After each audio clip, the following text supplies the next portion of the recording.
I'm Jesse Jackson Jr. Welcome forward to the Jesse Jackson Jr. Show.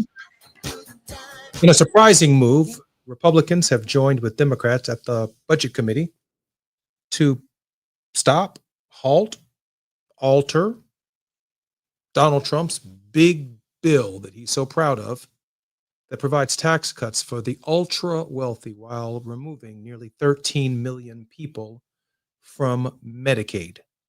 That is the health insurance program of the federal government that ensures that poor people have health care. And now they're talking about work requirements for the poor to receive this benefit. My very special guest who will be joining me in this hour is my friend, John Lesiotis. He's going to share some insights on immigration, progressive politics, the MAGA threat, Democratic Party prospects in 2026, and whether or not there's anything we can do to course correct the direction of our nation and the human spirit energy that has been unleashed in the United States and throughout our world. John has a bachelor's degree in sociology from Aurora University. He spent 8 years as project manager with leading local home improvement companies, including Home Depot, as well as 25 years as sales director for the outdoor advertising industry, primarily at CBS. John understands people and the human spirit, which are at the heart of the marketing and sales process. He also understands the importance of meeting deadlines as well as consequences for not meeting them. John is a lifelong Chicago resident who loves all things Chicago, including its baseball teams, but he is a man of the world from Los Angeles all the way to New York. John Lesiotis, welcome to the Jesse Jackson Jr. Show. Thank you so much, Jesse. It's my pleasure to be with you today. John, I'm so grateful that you took time out of your schedule to be with us. John, let me ask you a question. In this moment, Democrats and Republicans are working together. Certainly at the level of the Budget Committee, Republicans have joined Democrats in stopping initially this big, beautiful bill that Donald Trump wants to offer to the wealthiest of Americans, trillions of dollars in tax cuts that would obviously explode the deficit, the national debt, and remove millions of people from Medicaid. Your initial thoughts, and is this a turning point in the authoritarian regime, if you will, of Donald Trump? It's a good question, Jesse. And I would like to think that it's a turning point, but I think if you look at some of the details of why the bill is currently stuck in committee, all the Democrats in the committee voted against it, and there were 5 Republicans led by Chip Roy from Texas, fiscal conservative, who decided they didn't want to add any more money to the deficit, but they still wanted to cut somehow. So the big requirement that Chip Roy is hung up on is the work requirements for anyone that's on Medicaid. And as the bill is currently written, those requirements would kick in 2029. Chip doesn't want to wait until 2029. He wants the requirements to kick in immediately when the bill is signed into law. So that's the major hang up at this point. He doesn't want to wait to 2 or 3 years. He wants everyone that's on Medicaid and able-bodied to somehow go to work. Isn't this the bill, John, that was supposed to be the 10-year budget proposal, the 10-year budget deal that would essentially remove Congress from this process for 10 years? Exactly. It's exactly what they're trying to do, is remove Congress from the process at all and take the power of the purse away from Congress. So far it's worked, so I think he's going to continue pushing until he's stopped. I am overwhelmed by how Democrats and Republicans seemingly in this moment have come together. Do you have any hopes or expectations that this could have long-term implications, stifling the president's agenda? I do think so, because Trump wants the bill passed at any cost, and he wants it passed right away. So the fact that these 5 Republicans stood with the Democrats on the committee and said no is proof that they're finally going to stand up to Trump. And it doesn't matter if they're hiding behind the fiscal conservative mantra that Chip Roy does, but they're still doing it. And there hasn't been too many cases where any people in the Republican Party have stood up to Trump at all. So in my mind, along with the recent election in Omaha, Nebraska, and then the Supreme Court election last month, I do think there is reason for optimism, and I do believe the tide is turning. Well, that's certainly our hope, John. When we come forward, I want to chat with you about some of the other issues that have plagued American voters in the last election, and whether or not the tide could be turning on a number of issues.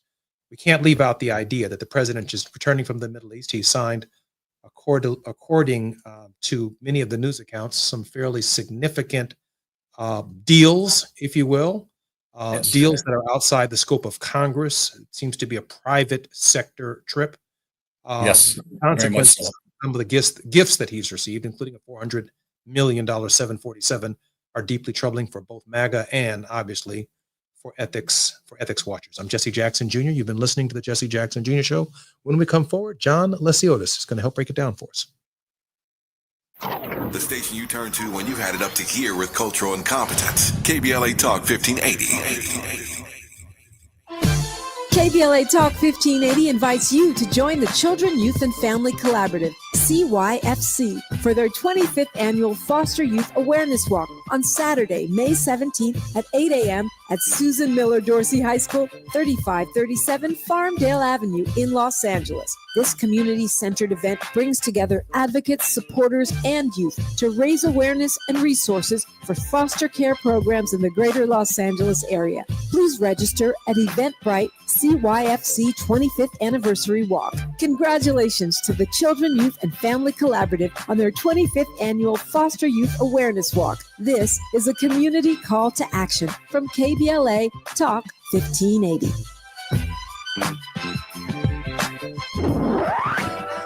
You really about to do it? 40 acres and a mule. This is bigger than the music. You really about to do it? Yeah, they tried to rig the game, but you can't fake influence. Who among us doesn't like black music? But Kendrick is right. This moment is so much bigger than music. These are serious times. We've got serious problems, and we need serious people who understand that slogans are not solutions. When you want substantial and sober analysis about things that matter to you and the ones you love, this is where you turn. We're KBLA Talk 1580, and we've got your black. Attention.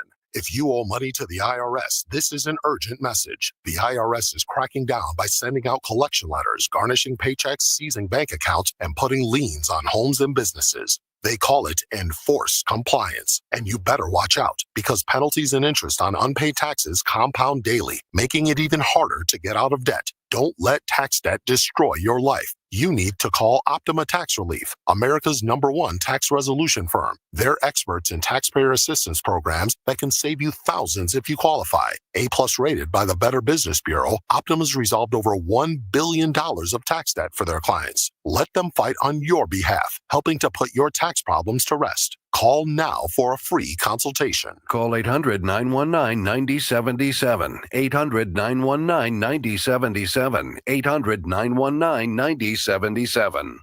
Optima Tax Relief. Some restrictions apply. For complete details, please visit OptimaTaxRelief.com. Heard any other talk radio lately that sounds anything like this?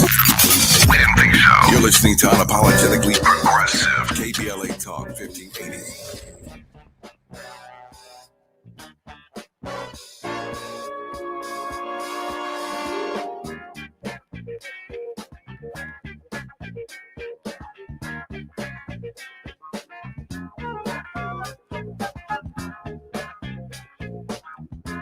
I'm Jesse Jackson Jr. It's Friday. My very special guest is John Lesiotis. John has earned his stripes talking to people, studying polls, studying marketing, studying trends amongst the American people, determining essentially what sells. He knows what goes on outdoor advertising, what commercials look like. John, tell me if you think polling numbers that support the fact that Donald Trump is one of the most unpopular presidents in American history, certainly the last 70 years, whether or not that polling information, well, we already know the answer, why it's not translating over to the Democrats. Well, I don't think the Democrats have had a message for a long time. And I think that people are frustrated with both parties. I call it the blow it up crowd. They're frustrated with the Democrats because they believe that the Democrats have abandoned the working class. And in my opinion, that's why Trump got elected in the first place. And I think that's true to a great extent right now. So the Democrats have to craft a better message, and they have to stick with the message. And it's got to be, in my mind, a populism message toward the working class. And the only reason I say that, Jesse, is after the election, AOC, Alexandria Ocasio, went back and studied her precinct and district and found out that I believe 20% of the people that voted for her also voted for Donald Trump. Mm. And you couldn't come up with two more opposite people in the political arena right now. So what that told her is people want change, and they don't know how it's going to come about or who's going to lead it, but somehow they want change. It's clear that she's a student of the process, and I doubt it very seriously if many Democrats went back home or studied, did polling, looked at the numbers in a way that shows within every blue congressional district, there is red support. There is support for Donald Trump. I've experienced it on the south side of Chicago. I've experienced it on the radio. I've experienced it on progressive radio. I've experienced it on black radio. I've experienced it in podcasts. There is support for Donald Trump in progressive congressional districts.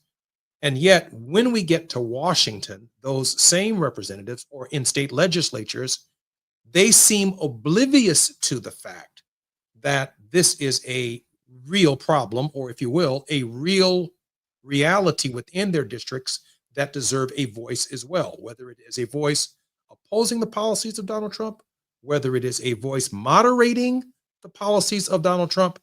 It seems that the Democratic Party is a party that is without a message, but it's also without a messenger. Do you know any messengers on the horizon, John, that could articulate something for the working class? I have a couple personal favorites, Jasmine Crockett out of Texas, Maxwell Frost out of Florida. They're both young, incredibly bright and articulate, camera ready, if you will. AOC, I think it has the message. But aside from that, I don't see a lot of other people on the national scene that are making a wave. Van Hollen out of Maryland seems like he's separating himself, at the Senate level. I tell you what I find fascinating about this. You did mention Gavin Newsom. You did mention J.B. Pritzker. I'm not saying that you won't. Gretchen Whitmer, Josh Shapiro, right. All of these people who were in line for the jockeying match to be vice presidential candidates, potentially for Kamala Harris,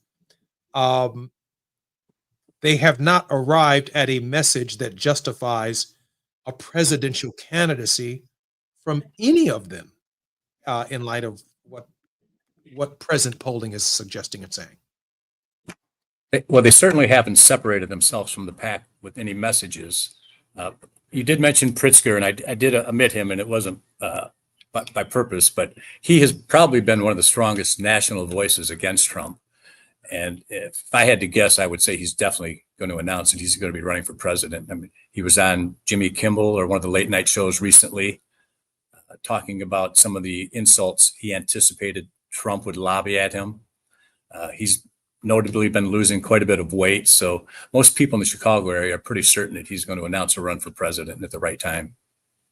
Well, good for JB. Good for JB that he's trying to take care of himself, because the campaign from Iowa to New Hampshire to South Carolina would be a very grueling process, and it does require, as you know, an extraordinary amount of discipline. You think JB Pritzker could carry more than the presidency? Because obviously he would have to carry the Congress. He would have to carry potentially senatorial seats in various states that are struggling in the U.S. Senate. Does JB have coattails? I believe he might, because I think he's a really good public speaker, and the fact that he's a billionaire and it doesn't really seem to affect the way he governs, as opposed to Trump, who's a billionaire allegedly, and everything's of self-interest. JB does seem to be a public servant, and I think most people that aren't totally partisan do believe he's a pretty decent person. But nationally, I would give him the best chance. The people that I mentioned earlier, I really like, but they're probably too young.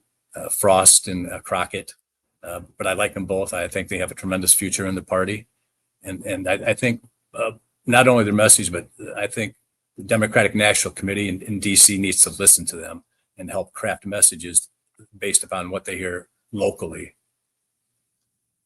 What Donald Trump is selling this idea that he's some kind of great deal maker, that everything is about a deal on Right. Capitol Hill, a deal in the United Arab Emirates, a deal in Saudi Arabia. Are these deals benefiting the American people in any substantive ways, or are these personal business deals that he and his family are primarily the beneficiaries of? Well, it looks like they're lining their pockets at every conceivable possibility. I saw that on the trip over to the Middle East. I think it was a 3-country trip to the Middle East.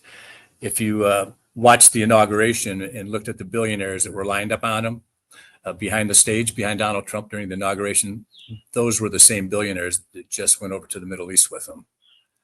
And instead of being envoys for America and capitalism, they were there making personal deals as well. So it was a big grift. John, let We'll me see ask how you this. much. You have Democrats and Republicans who are your friends, and I obviously respect that. I have Democrat and Republican friends as well. What are your Republican friends saying? Is there buyer's remorse? There's not a lot of it. No. And in fact, I've my brother-in-law, two brother-in-laws actually, both Trump supporters, and absolutely no remorse at this point. Thinks that he's doing everything he said he was going to do. He's fixing the country. No mention about civil rights violations. There's no remorse that I've seen. Maybe it's just because they won't admit it to me, but unfortunately, I haven't seen any. So, is there any message that Democrats could offer to members of your family that might give them consideration for Democrats in 2026 or 2028, if in fact there's no buyer's remorse from people that you know? What seems like the only thing that's moving the needle is fear of losing Medicaid or Social Security. More importantly, Social Security for people. That's the third rail. And I think that's probably the Democrats' best chance is really hammer the Social Security loss, because they're coming after it. It's obvious. The work requirements for Medicaid, they're showing their cards. We know what they're going to do. So, okay, help me develop a message, John, that might attract middle class, white male, white female voters who might give some consideration to the idea of a Democratic nominee to replace Donald Trump, or to answer the question, who are they going to vote for in 2026, and what message do you believe Democrats can offer? You're suggesting that without any buyer's remorse, they really don't care. Yeah, and in many respects they don't, because the immigration thing is such a strong point of what Trump is doing, and it's polling really well with his base. They love what he's doing. The cruelty is fine with them. The lack of rights is fine with them. So that's, I think, why they're going, full bore on what they're doing. I just saw Kristi Noem was on television doing TV commercials talking how the president's keeping us safer now. So we need to attack them. In my mind, it's Social Security. We have got to stop the oligarchs from stealing our hard-earned money that we earned, Social Security. And that's what it is. It's not an entitlement in the way that we're given something. We earned it. And what they're doing is stealing it. And we have to make that message really clear and concise. And we have to repeat it from the top to the bottom. Everyone has to sing off the same page. When I think about the agricultural community and red counties throughout the United States and throughout particularly red and even blue states, I would have thought that maybe the tariffs themselves, the threat of the tariffs, would have an impact on agricultural policy to create the kind of remorse necessary to change the electoral dynamic. You would have thought the same thing 4 years ago because he hurt the farmers 4 years ago as well, but then he bailed them out. He drafted a program so all the farmers got bailed out. So I think they feel they're going to get bailed out again. But I do know that the U.S. aid, since that program has been cut altogether, that there's hundreds of tons of food that's being wasted now that's sitting in warehouses at different parts of the world that aren't being delivered now because the program's been cut altogether. So it's the farmers have, produced all the grain and sent it over to different parts of the world, and now it's going to rot in warehouses because we can't distribute it to people that need it. So assuming that this grain that's sitting in warehouses, around the country and throughout the world, that the U.S. government is somehow going to pay these farmers for their losses. The long-term prospects, however, of not having USAID, at least from my perspective, ought to be some game changer where rural Americans might think about whether or not a similar program might replace the existing program so that their farms might be viable. Is that enough remorse to change the voters? If we lose enough business to Brazil and other countries that make enough soybeans and other products that we can provide, and other countries do that, then long term, yes, I do think they will get remorse, absolutely. But it's going to take a while. They have to feel the pain. I read somewhere the other day, and you'll have to forgive my memory on this Friday afternoon. I read somewhere the other day that that some Trump supporters have said, yes, we are hurting, but as long as some people in the United States are hurting worse than we are, they don't have a problem with the hurt that they are enduring themselves. Is that true? Yeah, I don't know how you could disagree with that statement, I knowing what we know appreciate your about this. honesty. I appreciate it. Well, Yeah. Well, I do think that because I've heard it. Being white, obviously, Caucasian people will say stuff around me that they might not normally say around African American people. So I do think I have that insight and experience, and absolutely. I mean, my own personal belief is I think a lot of whites in this country believe that there's a secret welfare system that only blacks are privy to, and somehow they're not entitled to. And I think a lot of angry white males that want to blow up the system feel that the reason they want to blow up the system is their life didn't turn out quite as well as their fathers did or something like that, and there has to be somebody to blame. So it's either a minority, African American, Hispanic, or a female. And I think a lot of what we're seeing right now is that resentment. That's the second time I've actually heard that today, that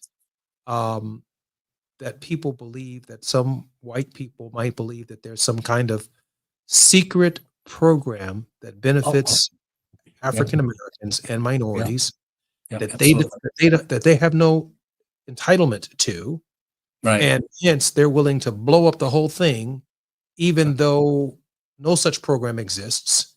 The president has been able to paint it with this kind of DEI, Right. and then he attacks DEI, and then it's followed by something that really burns the hell out of everybody. Yeah. But as long as he paints the problem black, we're okay to endure the suffering that we experience, because as long as it's hurting somebody else worse than it's hurting us. That's a race to the bottom, John. 100%. And I think Lyndon Baines Johnson had a famous quote 60 years ago, something to that effect. That if a white man could look down upon a black person, then you can pick his pocket, basically. He'll do anything. So I think it's part of what came out as a Southern strategy in the 60s and 70s with Nixon and Reagan. And I think we're still kind of in that era where it's a lot of it's race-based. It really is. I mean, look what just happened within this week with Trump bringing over some Afrikaners and giving them immunity here in America because he thought that they were being discriminated against over in South Africa because there's a rumor going around in the right-wing circles that white farmers in Africa are being murdered by the blacks over there. So it's, and Trump just allowed, I don't know, 40 or 50 of them into the country and gave them special status. So 40 or it's a lot 50 of of 70, race-based. 40 or 50 of 74,000. I'm Jesse Jackson Jr. You're listening to Jesse Jackson Jr. Show. My very special guest is going to give it to us straight. He's going to tell us right here on KBLA exactly what white folks are thinking. My friend John Lesiotis will return with us on the Jesse Jackson Jr. Show. Say the quiet part out loud. KBLA Talk 1580. I'm Amber Payton with BIN News Now.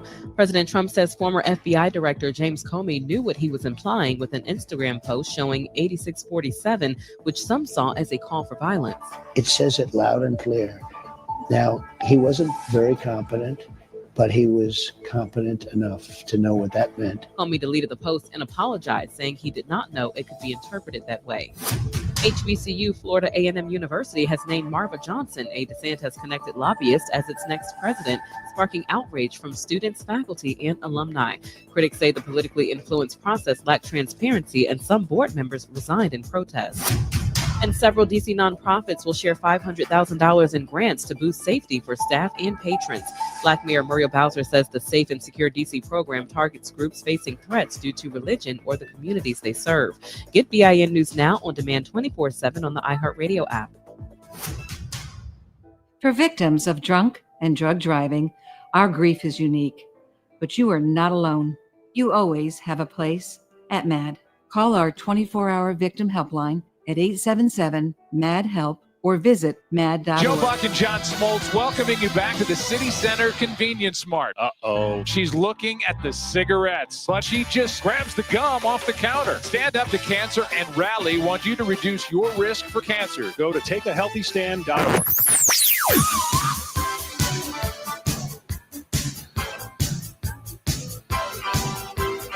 This is KBLA Talk 1580. Talk radio that's music to your ears. We're unapologetically progressive. KBLA Talk 1580.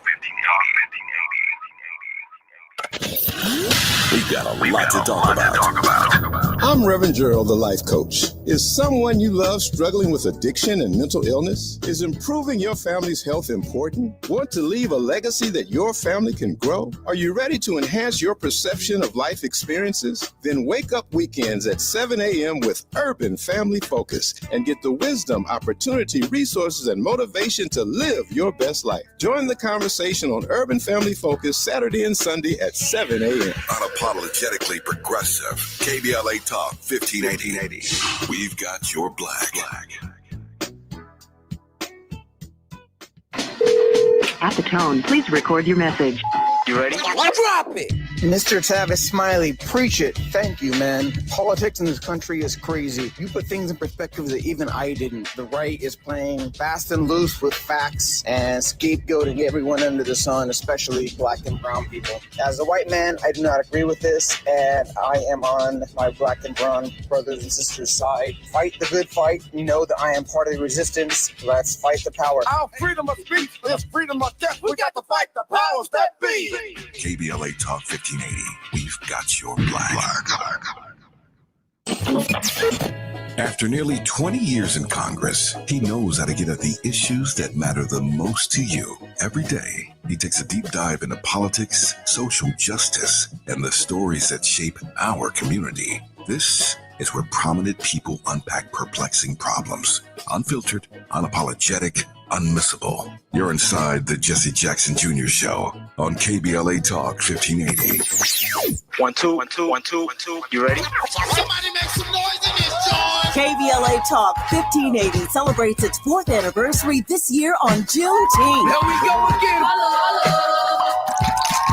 Hard to believe 4 years has gone by so fast. Oh my God. But here we are, still standing, still loving and serving our people as best we can. Yeah, that's what I'm talking about. To celebrate our 4th anniversary, we have 4 big events, and you're invited to all of them. She got a lot to say. Let's do this. Let's get it on. On Wednesday, June 18th, we go live on C-SPAN for the second consecutive year with our Climate Justice plus Black Health Symposium. Tavis Smiley will moderate an all-star panel of thinkers and influencers as we continue our vitally important climate justice work. Hey, Tavis Smiley, talk about. On Thursday, June 19th, you're invited to join us as we celebrate Juneteenth and our 4th anniversary. There will be plenty of food, fun, great music, good vibes, and all of your favorite KBLA Talk 1580 hosts will be there. Yeah, man. Took the beat. On Saturday, June 21st, there are 2 big events you're invited to attend. I can't wait to hear it. This year, KBLA Talk 1580 continues its annual partnership with the Empowerment Congress for a community celebration and dialogue to educate, engage, and empower. This year's theme is resilience in the face of chaos. Can't wait to see what's up next. Y'all ain't ready for this. And new this year is our State of Black Women in Los Angeles Symposium, moderated by Dominique DePrima, with a luncheon to follow. Dominique will be leading a dialogue with some of the most impactful Black women leaders in Los Angeles, and you're invited to join. This is it. All of these events are free, but seating is limited, so you must register in advance at our KBLA1580.com website, where you can find all the details you need about each event. Check it out. It's our 4th anniversary, and we would love to celebrate it with you. I love you guys so much. There's nothing you can do about it. We're KBLA Talk 1580. The only black talk radio station west of the Mississippi. Thank you for having our black. Happy anniversary, KBLA. We love you. Love you.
I'm Jesse Jackson Jr. Welcome forward to the Jesse Jackson Jr. Show. My very special guest, John Lesiotis. John, welcome forward to the Jesse Jackson Jr. Show. Thank you, Jesse. John, let me ask a question, because I think we have broached something particularly important right here, and that is how the other side is thinking. And I got to be honest with you, I appreciate your honesty, right? I mean, none of the polling that we heard leading up to the last election worked, even though it said we were winning the campaign in certain key swing states. Hillary Clinton almost collapsed when she heard the polling just a week or so before the election when she was running. What you've shared with us on this program today is that polling is not covering the true sentiments of many people who are participating in the polls, and they are deliberately misleading the queries. Without question. Talk to me, John. What does that mean? They're not sharing the truth in a random query. Well, I think a lot of people don't want to admit it, frankly, that they're voting for Trump, because they know deep down inside why people are attracted to him, and people don't want to admit it, but they still vote for him. I think he has done such an excellent job of dividing people from the time he first came down the golden escalator, demeaning Hispanics. You know, they're all rapists. They're sending us their worst people.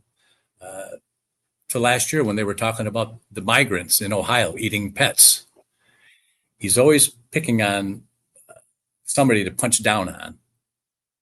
And it's always race-based. It's always race-based. And as we talked about before the break, I pulled up the quote from Lyndon Baines Johnson. It was during the civil rights period in 64 and 65. when they passed the Civil Rights Act and then the Voting Rights Act, where he was quoted as saying that if you can convince the lowest white man that he's better than the best colored man, he won't notice you're picking his pocket. Hell, give him someone to look down on and he'll empty his pockets for you. And then I look at what's happening today. It's kind of eerily similar. John, some of the white people are willing to lose money in order for others to lose money. And he pre-warned everybody there's going to be some pain. His Secretary of Treasury said the same thing. There's going to be some pain. We're going to have to suffer a little bit. So, and they have no problem suffering. Not for him. Not for him. Interesting. Let me say this. Let me say this at the outset. I don't consider myself anti-Semitic. I don't consider myself racist, but I guess I can be. But I'm super sensitive to the idea that I think about it. I reflect upon it. I reflect upon Jewish history. I reflect upon African American history. I don't consider myself to be a sexist, but I reflect upon the history of women, and I try to, if you will, temper my own behaviors to make sure that I'm not being offensive. I mean, I give it some thought, right? So let's say Gretchen Whitmer, right? I mean, I don't see how she overcomes, if she were the Democratic nominee, the idea that people aren't paying any attention to her because she's a woman. Or Josh Shapiro, who's Jewish. Right. Or J.B. Pritzker, who's Jewish. I mean, they may be saying the right liberal stuff. Right. The right progressive stuff that is contrary to the foundational tenets of Donald Trump. You're telling me that J.B. Pritzker, Gretchen Whitmer, and Josh Shapiro cannot be heard under any circumstances. That's what you're telling me. I think it would really be tough. I think there's just that undercurrent of racism and anti-Semitism with a fair amount of the base of the Republican Party. If you some of the comments up in Wisconsin during the Supreme Court race I heard, and they were asking some Republicans that were voting for Trump, doesn't it bother you that Elon Musk is trying to buy this election? And I heard 4 or 5 people say the same thing. It didn't bother them at all because George Soros and J.B. Pritzker were doing the same thing for the Democrats. Wow. And to me, they're both Jewish. It's hard to draw another conclusion that that's an anti-Semitic remark. I mean, that's exactly what it is. Of course. I mean, who's really ever seen George Soros? Has anyone seen him on TV talking, espousing liberal views? I mean, he's like the boogeyman. But he's Jewish, and so is J.B. Pritzker. And so there's all they have to do is say the name. Yeah. There's an anti-Semitic undercurrent here. And 100%. I think Kamala Harris experienced it. I think Barack Obama, by definition, experienced it. I think Hakeem Jeffries, should he be the Speaker of the House in 2026, could be demonized, vilified, like Nancy Pelosi was going into the 2026 election. I mean, I don't understand what public policy prescription works. And let me try and say this differently, because on this show, I've had some of the nation's top theologians of different ilks and different walks of life on this question of human spirit. And I asked each of them, why has the white community never produced a Martin Luther King Jr.? And by that, I mean a moral force that challenges white Americans to recognize something within themselves, to be better, to understand the differences, to appreciate the differences, to celebrate the differences. Not that some of us didn't come over on with the Pilgrims. Some of us came over on those ships. Others of us came over on slave ships. But in a real sense, John, we're all on the same boat right now. And on this boat, we are sinking together. Without question, Jesse. Unfortunately, you're right. And personally, to me, it's been a 50-year plan of the Republican Party. It's Ronald Reagan, taught us to distrust the government. I think he used to say the 11 words you never want to hear are, hello, I'm from the federal government and I'm here to help you. So the Republicans have been demonizing the idea of government, that government can't be good despite all the wonderful things that it does. And again, it goes back to messaging. I mean, the Democrats were smarter. Every time FEMA was somewhere handing out hurricane relief in a red state, they would say, "Hi, I'm from the federal government and I'm here to help you." But why no moral authority? Why no? I mean, Joel Osteen preaches, Billy Graham preaches, but why is there no spokesman for the poor that emanates and comes from the white community? I'm Jesse Jackson Jr., listening to the Jesse Jackson Jr. Show. We're having an honest conversation with my very good friend, John Lesiotis. When we come forward, John's got a few more tough questions to answer, and then we're going to let him close us out on a word of hope. KBLA Talk 1580 is an intervention. When we come forward, includes you. KBLA Talk 1580, turning pain into power. Providence Health System, Southern California's largest and most comprehensive healthcare network, is dedicated to community partnerships that educate, build trust, inspire hope, and improve outcomes. Their vision of health for a better world is supported by their commitment to health equity, community engagement, and building alliances with grassroots organizations like the NAACP award-winning Amazing Grace Conservatory. Amazing Grace Conservatory is dedicated to empowering youth through the arts, providing a nurturing environment that fosters emotional and physical health. Providence is a proud sponsor of their dynamic production of the electrifying musical Fame 25. This performance features unforgettable songs and exhilarating dance numbers while exploring social themes, resilience, determination, self-discovery, and authenticity. Don't miss Fame 25, coming May 18th to the Nate Holden Performing Arts Center. For tickets and information, visit amazinggraceconservatory.org. Thy ticket, Lady Jennifer of Coolidge. Well, many thanks, good sir. Hereeth my Discover card.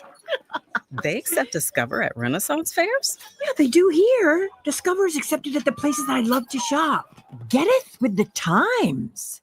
With the times? You're playing the lute. Yeah, and it sounds pretty good, right? Discover is accepted at 99% of places that take credit cards nationwide, based on the February 2024 Nielsen report. Small businesses are the heart of America. But you don't have to go it alone. As the nation's largest nonprofit resource of expert business mentoring, SCORE has helped millions of entrepreneurs build their businesses for free. Get the connections, education, and guidance you need with SCORE. We're ready to help. Find a mentor today at score.org. KBLA Talk 1580. We've got a lot to talk about. KBLA Talk 1580, connecting you with services and solutions. If you need help getting your resume in order, finding job training, or landing a job, we've got 3 great options for you. First, the City of Los Angeles has worksource centers across the area offering free job support. The California Workforce Development Board can help you with everything from GED prep to vocational training at no cost to you. On the federal level, the Department of Labor's American Job Centers offer a full range of services for job seekers and businesses alike. Visit careeronestop.org, or for more info, just call California's Help Center or visit cwdb.ca.gov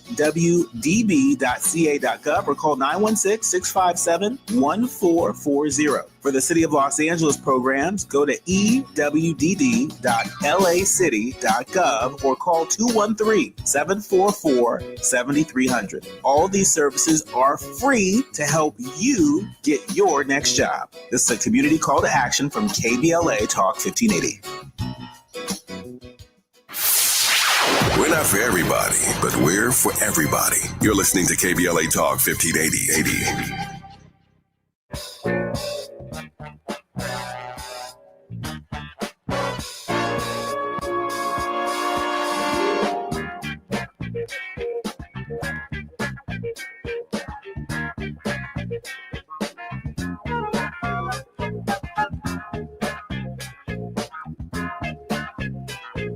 I'm Jesse Jackson Jr. Welcome forward to the Jesse Jackson Jr. Show. My very special guest is my friend John Lesiotis. He's been sharing some of his insights. I had so many other questions that I wanted to ask him this afternoon, this last day of our week. But John's sharing some insights that are outside of the scope of my thinking. And that is, there is absolutely nothing that Democrats can say to some of these voters, and maybe even larger swaths of these voters that don't support us, that can change how they feel one way or the other in this moment. Is that what I'm hearing, John?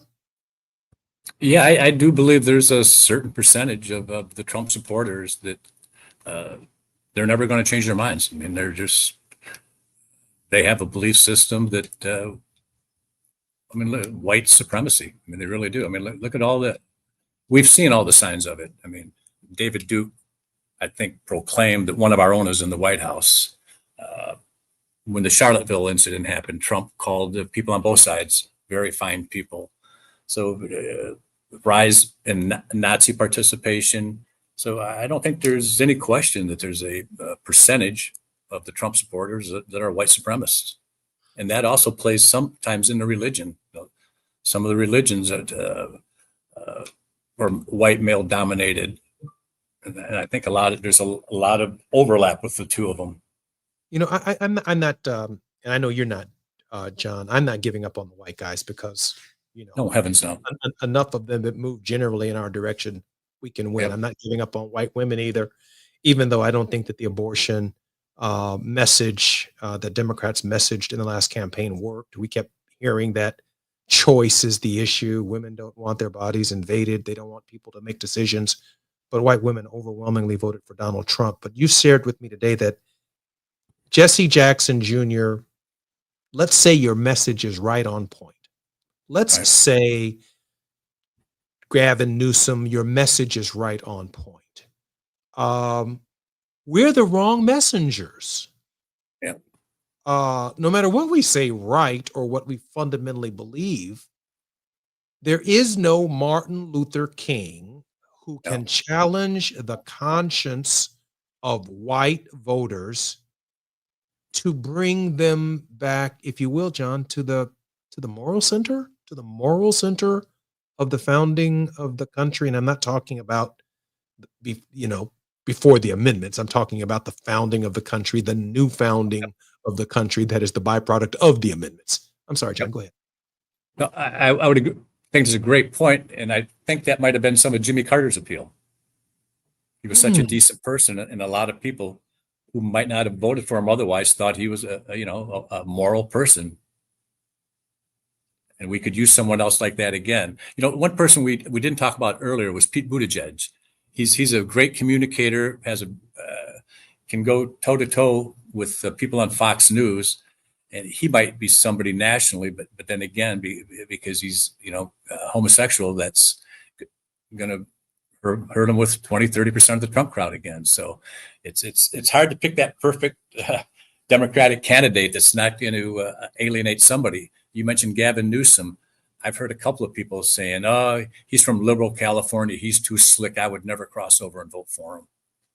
I let me first begin by saying I really like Pete Buttigieg. He's very articulate, very clear. South Bend, Indiana, former mayor, transportation secretary. Really, really, really bright. And I don't really care much one way or the other. It's not my business, his personal business, but it precedes him. It is what it is. But you raised this other question, this question of a Jimmy Carter. And in that moment, earlier you quoted Lyndon Baines Johnson, and he was, big 6'6" former Dixiecrat who could put his finger. Yeah, he could put his finger in a down south southern white man's chest and tell him why he's going to vote for this civil rights bill. I mean, he could do that thing. So there's got to be some Burt Lance, who's now deceased, some 6'6" southern white guy that understands the Constitution and understands, how we feel and working class people, who's capable of putting his finger in the chest of some of these evangelical preachers and some white politicians and saying, this is exactly what we're going to do to save our country. And explain to them what the Bible really talked about, right? Yeah, at least I think so. But now you're telling me that the very people that we ran out of the Democratic Party who ended up in the Republican Party, that After we need civil to rights. identify some good old boy down south who is appealing, but has a moderate position. Bill Clinton even came off slick, but even though he was one of the homeboys. Exactly. He did so much, but if you take a look at most successful white politicians in the South lately, they've been pretty moderate. Doug Jones from Alabama was a senator down there recently, kind of a fluke. But even though he's incumbent, he didn't win re-election, and he crafted a very moderate, very local message down there, and he still got defeated pretty overwhelmingly. So I just Beto O'Rourke in Texas, he was for better or for worse the great white hope for a period of time, right? People were hoping that he could win the governor's race.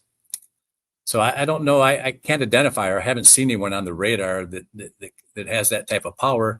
And I don't know that it needs to be a big old white old boy. I'm not convinced that a Maxwell Frost couldn't do it out of Florida, only because I think he's accommodating enough, and he's not adversarial, confrontational.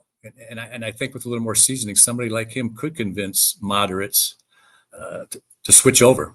So I do think there's absolutely hope. I just think maybe we have to broaden our horizons and look for people we don't normally look for. Well, this has been a very rich conversation, John, and I give all of my guests an opportunity to close on a word of hope. But I think for the last half an hour, that's exactly what you've been kind of directing. You kind of directing me generally in the idea that our minds have to be open to the idea that you may have the right message, at least in our hearts and our minds, we may have the right message, but we've yet to identify the right messenger.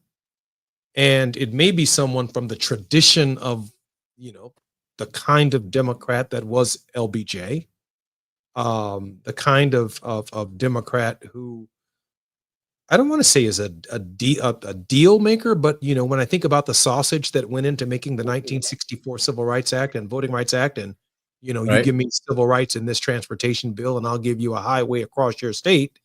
Right. That's how you got Southern Democrats to vote for the Civil Rights Act. They didn't just wake up one day feeling good about Dr. King. Wish it was that easy. Yeah, that's right. They had something in it for them that benefited them that they could take home to their constituents, and that's the sausage making of it. And I'm not so sure we make sausage like we used to. I don't think we do. My understanding is we don't. You've been there. You've seen it happen. You were part of the process. You've worked across the aisle, got many of a great bill passed.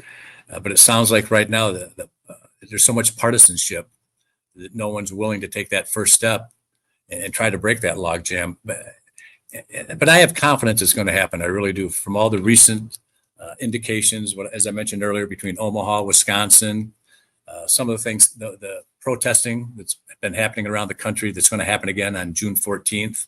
There is momentum. There's definitely momentum on our side. And I'm truly convinced there are more better people in this country than are not good people. So I'm very optimistic long term. I absolutely am. I appreciate you, John, because you never give up on anybody. And I'd like to think that I don't give up on anybody either. One of the reasons you're one of my better guests on the program, and I hope you will certainly feel comfortable coming back to the Jesse Jackson Jr. Show. I do want to take this last minute to share with our listeners that our producer is graduating, Gina Towns, from Princeton Theological Seminary this week. She's getting her Master's of Arts degree in social justice. We are particularly proud of Gina, who came to this radio show with a wealth of knowledge from Morehouse School of Medicine, from the outdoor advertising business as well. And now she's graduating from the seminary because she's committed to the ministry of trying to bring people together. And so in this final moment, our congratulations to our executive producer, Gina Towns. I'm Jesse Jackson Jr. My very special guest has been John Lesiotis. Until we come forward next week, we'll see you next week on the Jesse Jackson Jr. Show. KBLA 1580 Santa Monica.